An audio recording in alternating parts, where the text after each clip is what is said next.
Okay, welcome students to my YouTube channel, that is DG Civil Engineering. In the last lecture we have studied torsion of circular shafts, type number 5 problem. In today's lecture we are going to study type number 6 problem, that is shafts in parallel. So this is the diagram of shafts in parallel. This one is the first shaft having diameter d1, and this is another shaft which is surrounded to the first shaft, and its diameter is d2. L1 and L2 are the lengths of both the shafts respectively. Okay, so if we take the cross section, then this combination known as this shaft known as composite shaft. So cross section of composite shaft will look like this. So first shaft will be your solid shaft and second will be your hollow shaft. Okay, hollow shaft. Hollow shaft means second shaft has inner hole. Inner side there is a hole, and that's why first shaft is inserted into this hole. Like this arrangement of composite shaft. Okay, there are two conditions you have to keep in mind for shafts in parallel. When shafts are in parallel, common longitudinal axis they have. So the total torque applied on this composite shaft will be equals to T1 plus T2. That means the total torque acting on this composite shaft will be distributed over the in between the two shafts. Okay, part of total torque will be carried by second shaft, part of torque will be carried by first shaft. So addition of torque of both the shafts, that will give you total torque. But in case of angle of twist, the total angle of twist will be same for both the shafts. That means theta will be equals to theta 1 will be equals to theta 2. Theta 1 is nothing but the angle of twist for first shaft, and theta 2 is angle of twist for second shaft. So let's see the problems on shafts in parallel. So this is our first problem. So our problem is a composite shaft consists of a steel rod 100 mm in diameter surrounded by a closely fitting tube of brass fixed to it. That means first inside shaft is of steel material, and this steel shaft is surrounded by a brass material, and a steel rod having 100 mm diameter. That means inside a diameter or diameter of steel shaft is 100 mm they have given in the problem. Okay, and that means what, as brass is a hollow shaft, so outer diameter of this brass shaft is like this. This is the distance. This distance means outer diameter of the brass shaft, and what is the inner diameter of the brass shaft? Then this one, that is nothing but the diameter of the steel shaft. Diameter of the steel shaft is also the inner diameter of the brass shaft. Okay, then find the outer diameter of tube, so that, okay, this is our first finding. We have to find the outer diameter of tube. Okay, that means we have to find outer diameter of the tube. Okay, as we have given the inner diameter of the steel, also inner diameter of the brass tube, but we have to find out outer diameter of the brass tube. Then, so that when a torque is applied to the composite shaft, it will be shared equally by both the materials. That means total torque which is acting on the composite shaft, such that torque is distributed equally. That means T1 is equals to T2. That means the portion of the total torque carried by first shaft is equals to the portion of the torque carried by second shaft. That means T1 is equals to T2. That means torque carried by steel shaft is equals to the torque carried by second shaft. That means next our equation what will becomes, our equation will becomes as T1 is equals to T2, so T is equals to T1 plus T2. This is the condition for shafts in parallel. So total T will be, if we replaced T1 as a T2, then our equation becomes T2 plus T2, then T will become 2 times of T2.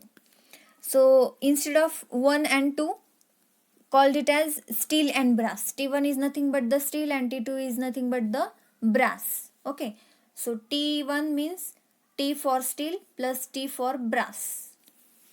Okay, this we have got.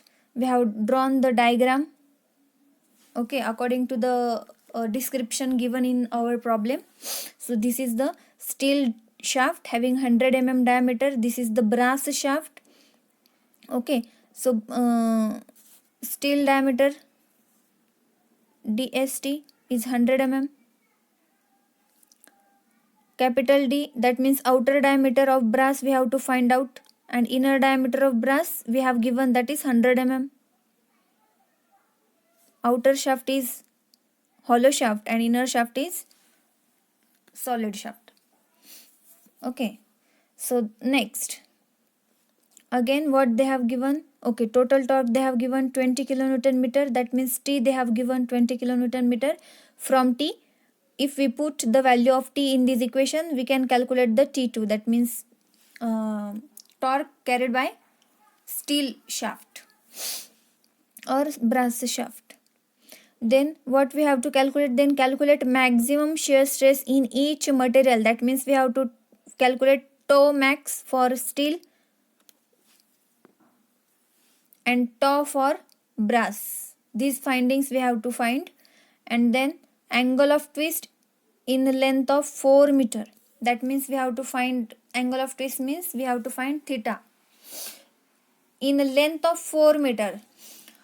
If you read this problem carefully, then you can understand that only one length of the shaft they have given, that means both the shafts have equal length, that is 4 meter.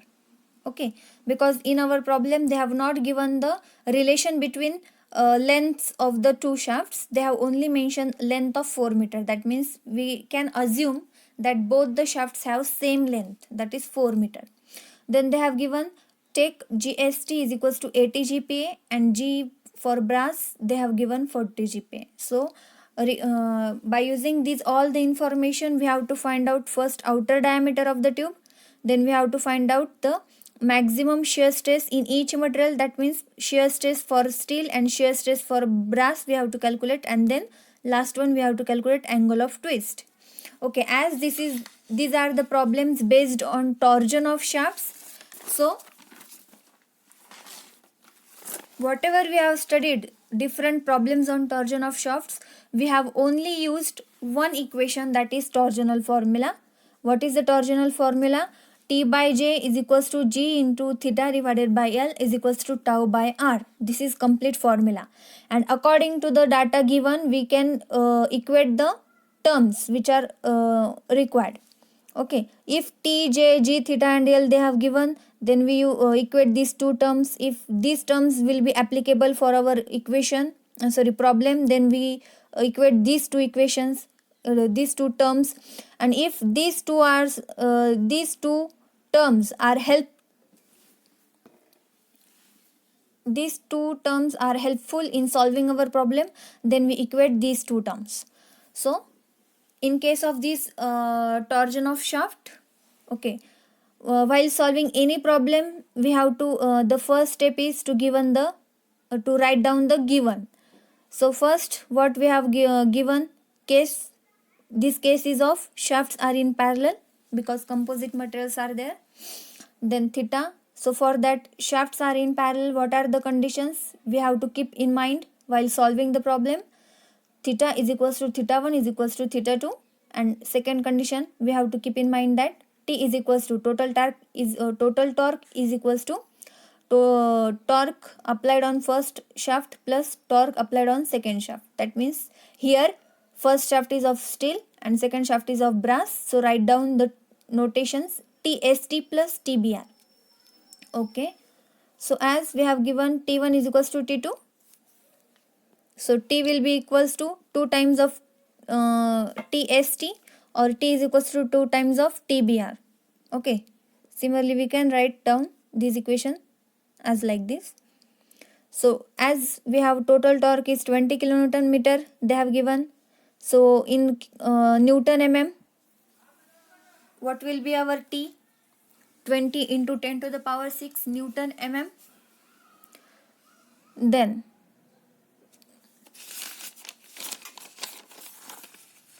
Okay, as T is equals to 2 times of T2 इथे आपण derive केलं होतं बरोबर, जे दिलेलं आहे conditions त्याच्यानुसार. Total torque काय असतो 2 टाइम्स ऑफ T2 इथे मिळालेलं आहे आपल्याला. का? कारण T1 आणि T2 सेम आहेत, इक्वल आहेत, त्यामुळे हे कंडिशन आलं आहे. जर प्रॉब्लेममध्ये जर T1 T2 इक्वल नसतील तर मग ते त्याच्यावरून आपल्याला काय करावं लागेल, तशा पद्धतीने व्हॅल्यू टाकून सॉल्व्ह करावं लागेल. आता या ठिकाणी T1 आणि T2 बोथ आर इक्वल, म्हणून आपलं इक्वेशन काय आलं, T is equals to 2 times of T2. मग बघा टू टाइम्स ऑफ T2. आता T1 आणि T2 लिहिण्यापेक्षा आपण काय लिहू, मटेरियलचे नोटेशन वापरू, म्हणजे आपल्याला लक्षात येईल. मग टी एक तर आपण काय लिहू शकतो 2 टाइम्स ऑफ TST, किंवा आपण टीला कसं लिहू शकतो 2 टाइम्स ऑफ TBR. BR म्हणजे ब्रास मटेरियल, ST म्हणजे स्टील मटेरियलचा टॉर्क. ठीक आहे, आपण फक्त ते टाकलं. मग TST जर आपल्याला काढायचं असेल तर काय करणार, T/2 हा 2 इकडे जाणार, मग तेच इक्वेशन लिहिलंय मी इथे. TST is equals to T/2. T आपल्याला माहिती आहे, दिलेला आहे गिवन, ते 20 into 10 to the power 6 divided by 2. मग आपल्याला TST किती मिळाला, 10 into 10 to the power 6 newton mm. मग TST जेवढं असेल तेवढंच काय असणार, TBR असणार, कारण प्रॉब्लेममध्ये तशी कंडिशन दिलेली आहे. ओके, मग आपल्याला आले TBR आणि TST आपण फाइंड आउट केले. ठीक आहे, नेक्स्ट आपल्याला लेंथ दिलेली आहे 4 मीटर, म्हणजेच काय, length for steel shaft will be equals to length for brass shaft will be equals to 4 मीटर, and if you convert meter into mm then value will become 4000 mm. Then we have given GST 80 GPa, GBR 40 GPa, steel G for steel shaft and G for brass shaft. These values they have given. So to convert GPa into MPa, multiplied the value by 10 to the power 3. Okay, so we have converted GPa into MPa. Then what are our findings? First we have to calculate the outer diameter D naught, outer diameter of brass. Then we have to calculate tau ST, that means shear stress for steel shaft. Then we have to calculate shear stress for brass shaft, and then we have to calculate angle of twist. Okay, so from where we have to from where we can calculate these all the findings, from only one formula, that is torsional formula. Okay, so आता आपली केस कोणती आहे, shafts are in parallel. मग आपण ही पहिली जी condition आहे shafts parallel मधली, तिचा वापर करून आपण काय फाइंड आउट करूया, डायमीटर फाइंड आउट करूया. ठीक आहे, मग बघा या ठिकाणी 3 टर्म येतात टॉर्जनल फॉर्म्युलामध्ये. मग थिटा या ठिकाणी आहे म्हटल्यावर आपल्याला ही टर्म घ्यावी लागेल, आणि टी आणि जे आपल्याला या 2 गोष्टी दिलेल्या आहेत. कारण डायमीटर काढायचा म्हटलं, डायमीटर कशामध्ये येतो, जे मध्ये येतो, जेच्या फॉर्म्युल्यामध्ये. त्यामुळे आपण ह्या 2 टर्म काय करू, इक्वेट करूया, आणि त्याच्यावरून आपल्याला काय फाइंड आउट करायचं, मग डायमीटर फाइंड आउट करायचं, सगळ्यात पहिली स्टेप. ओके, मग पॅरलल असतील तर आपल्याला कंडिशन काय दिलेली आहे की theta ST is equals to theta BR. बघा θ1 इज इक्वल्स टू θ2 म्हणजे काय, सगळ्या शाफ्टचा जो अँगल ऑफ ट्विस्ट असेल तो इक्वल असतो. केव्हा, जर ते शाफ्ट हे पॅरललमध्ये असतील तर. मग तीच कंडिशन आपण वापरली. इथे 2 शाफ्ट आहेत, एक स्टील शाफ्ट आणि एक ब्रास शाफ्ट. मग त्यांचे अँगल ऑफ ट्विस्ट आपण इक्वेट केले. मग अँगल ऑफ ट्विस्ट इक्वेट केले तर मग अँगल ऑफ ट्विस्टचा फॉर्म्युला कसा डिराईव्ह होईल. मग आता हे 2 टर्म आपण इक्वेट केले, याच्यावरनं थिटा आपण फक्त फाइंड आउट केला. मग थिटा जर घेतला तर थिटाची व्हॅल्यू काय होईल, या फॉर्म्युल्यामध्ये TL/GJ होईल. जी तिकडे गेला, L तिकडे गेला, तर थिटा काय होईल, जनरल फॉर्म्युला थिटाचा TL/GJ. मग तेच आपण काय केलं स्टीलसाठी ब्राससाठी, थिटाच्या त्या बाकीच्या टर्म्स पुट केल्या त्यामध्ये. ठीक आहे, मग थिटा फॉर स्टील काय होणार, TL/GJ for steel is equals to TL/GJ for brass. मग आपल्याला माहिती आहे कंडिशन दिले की टी दोन्ही शाफ्टसाठी सेम आहे टॉर्क, म्हणून तो कॅन्सल होईल डायरेक्टली. लेंथ पण दोन्ही शाफ्टची सेम आहे त्यामुळे ती पण टर्म कॅन्सल होईल. मग राहतं काय फक्त जी दोन्ही शाफ्टसाठी वेगवेगळं आहे ती कॅन्सल होणार नाही. ठीक आहे, मग आपलं असं इक्वेशन होईल. नेक्स्ट मग डायरेक्टली खाली काय करणार आपण, put the values of G and J for respective shaft. So what is the G value for steel shaft? G value for steel shaft 80 GPa, that means in MPa 80 into 10 to the power 3. So we have put the value of G 80 into 10 to the power 3 into what is the formula of J? J is nothing but the polar moment of inertia. So what is the formula for polar moment of inertia? If the shaft is solid shaft, then formula is pi by 32 d raised to 4. If your shaft is hollow, then formula is pi by 32 d naught raised to 4 minus di raised to 4. What is d naught and di? Outer diameter, di means inner diameter. Okay. So as steel shaft हा कोणता shaft आहे? Steel shaft हा आतमध्ये आहे म्हणून तो काय आहे, सॉलिड शाफ्ट आहे. मग सॉलिड शाफ्ट असेल तर जेचा फॉर्म्युला काय येईल, पाय बाय 32 DST म्हणजे स्टीलचा diameter raise to 4 is equals to, आता इथे टाका व्हॅल्यू 1 डिवायडेड बाय ब्राससाठी जीची व्हॅल्यू काय आहे 40 इंटू 10 टू द पॉवर 3 ती टाकली आपण इंटू. आता जे ब्रास हा कोणता टाईपचा शाफ्ट आहे, हॉलो शाफ्ट आहे. मग जेचा फॉर्म्युला काय येईल त्याच्यासाठी pi by 32 D naught raise to 4 minus D I raise to 4 म्हणजे त्याचा outer diameter raise to 4 minus inner diameter raise to 4. ठीक आहे, मग पुढे बघूया आपण.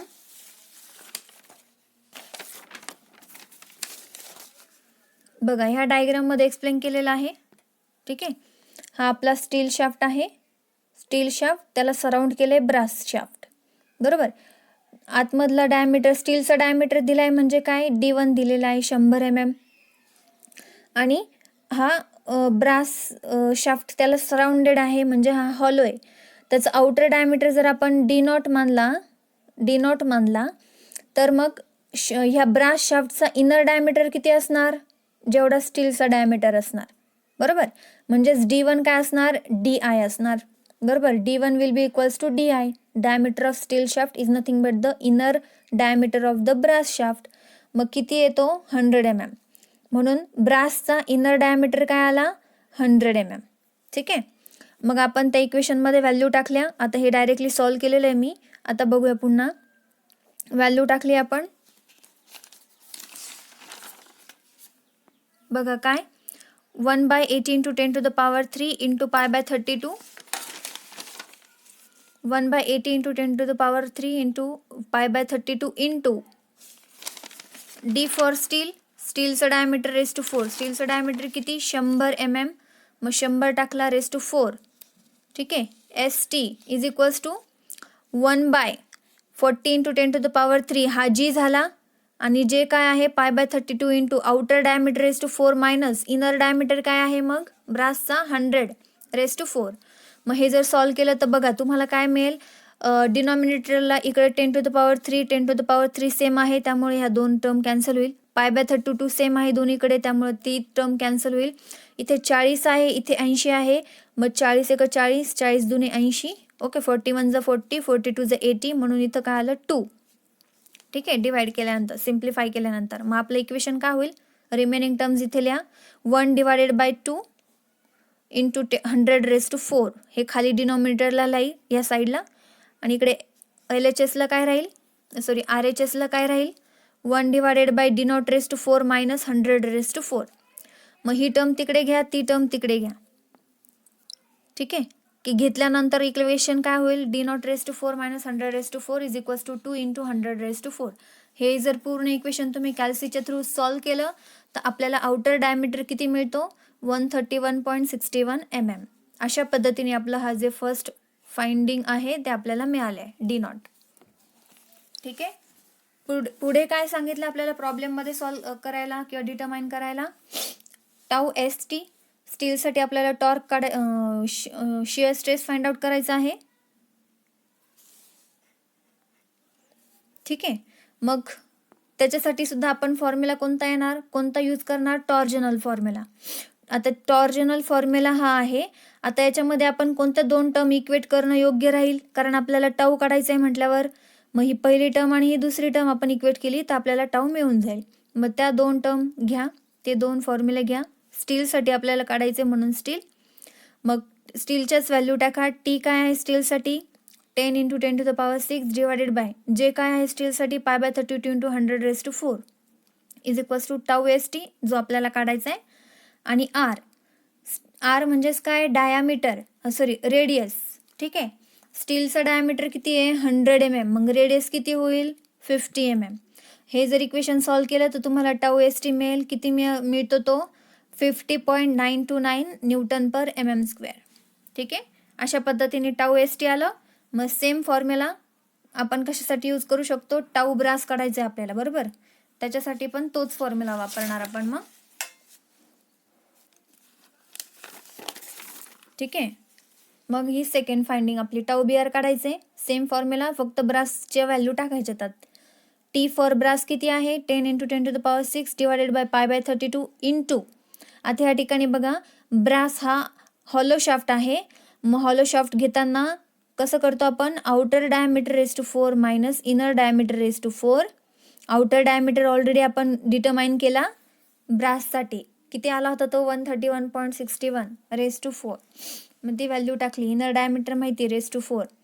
ठीक आहे. Is equals to tau for brass divided by. आता बघा इथे रेडियस काय घ्यायची आता ब्रास शाफ्टसाठी? ब्रास शाफ्ट काय आहे आपला? हॉलो आहे. आणि हॉलो असल्यामुळं त्याला दोन डायमीटर येतात, एक आउटर डायमीटर आणि दुसरा इनर डायमीटर. मग इथं रेडियस म्हणून कोणती घ्यायची व्हॅल्यू? तर जो आउटर डायमीटर आहे तो आउटर डायमीटरची निम्म जे आहे त्याचं हाफ काय घ्यायचं? रेडियस म्हणून घ्यायचं. कशासाठी? हॉलो शाफ्ट असेल तर. ठीक आहे. मग किती आउटर डायमीटर ब्रासचा? 131.61 divided by 2. त्याला डायमीटर डिवायडेड बाय 2 काय असतो? रेडियस. मग हे इक्वेशन सॉल्व केल्यानंतर तुम्हाला काय मिळेल? टाऊ बी आरची व्हॅल्यू मिळेल. ती किती येते? 33.46 Nm/mm².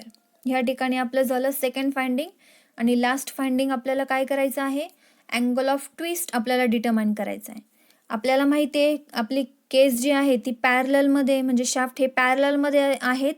त्यामुळं स्टीलवरती जो काही अँगल ऑफ ट्विस्ट असेल तो ब्रासवरती सुद्धा तेवढाच असणार.